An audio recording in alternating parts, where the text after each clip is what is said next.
Good morning, everyone. It is the video for your chapter 18 of chemistry, that is water, natural resources. So, in the previous video, we had read about water and renewable resources and the shortage of water. So, today we will be reading about the states of water. States of water means जो water जो है वो mainly तीन form में है, तीन states में मिलते हैं, ठीक है. That is solid, liquid and gas.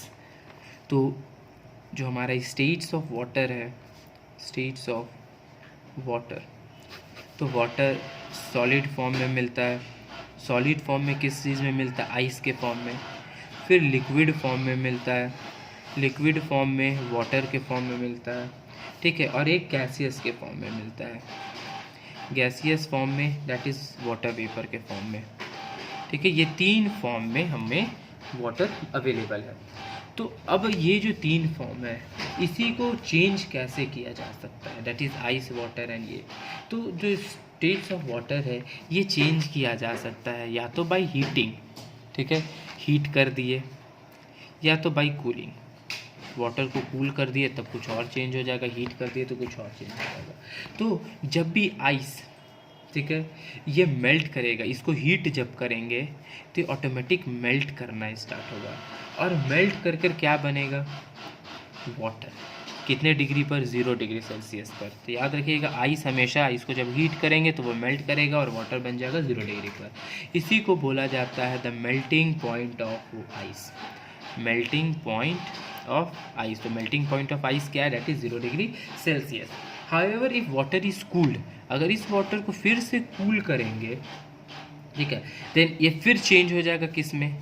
Ice में ही चेंज हो जाएगा, and that is 0 degree. So freezing point, याद रखिएगा, इससे बोलेंगे freezing point.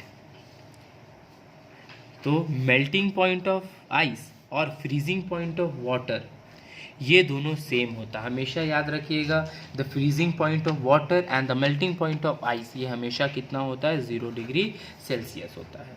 Okay. Then water changes into water vapour. अब वाटर जो है ये वाटर वेपर में चेंज हो जाता है. वाटर वेपर में कैसे चेंज हो जाता है? एक प्रोसेस है जिस प्रोसेस का नाम है इवापोरेशन, ठीक है. इवापोरेशन से जब वाटर को हीट करेंगे तो ऑटोमेटिक क्या होगा? वाटर वेपर में कन्वर्ट हो जाएगा. उस प्रोसेस को बोलते हैं इवापोरेशन. इसी इवापोरेशन प्रोसेस से जो हमारा क्लोथ है ना, जो हमारा कपड़ा होता है वो ड्राई अप होता है.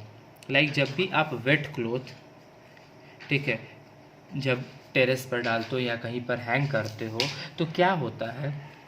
शेड में भी डालते हो तो उसमें से पर्सपिरेशन होता है, ठीक है. सॉरी, जब भी आप वेट क्लोथ जब टेरेस पे या कहीं पर हैंग किए हो या शेड में भी डाले हो तो क्या होता है? उसमें से जो सन का हीट है, सन का जो लाइट है, ठीक है, उसके हीट के कारण क्या हो रहा है?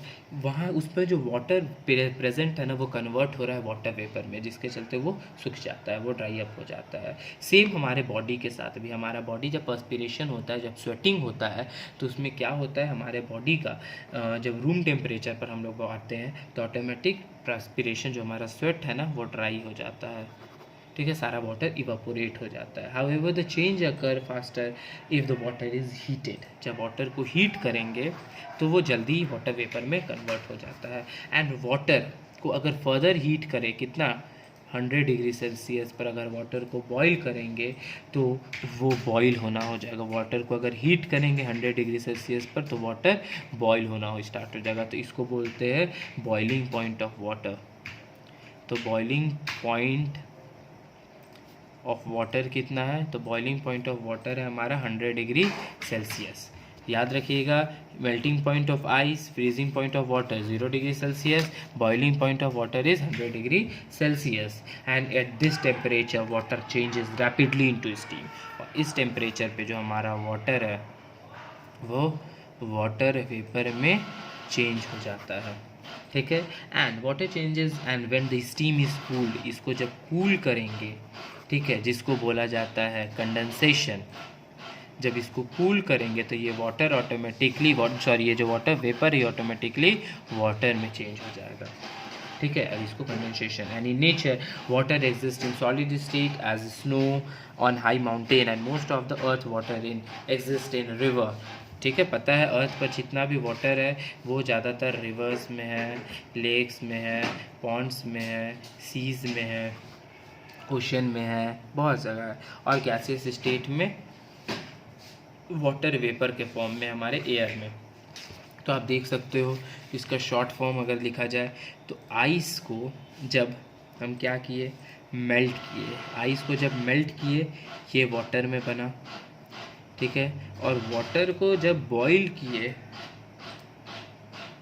तो ये वाटर वेपर में बना, ठीक है। ये वाटर वेपर को जब कूल किए, दैट इज़ कंडेंसेशन प्रोसेस जब हुआ, तो ये फिर से वाटर वेपर में ये वाटर वेपर फिर से वाटर में बन गया। अब इस वाटर को फिर से जब फ्रीज़ किए तो ये फिर से आइस में कन्वर्ट हो गया।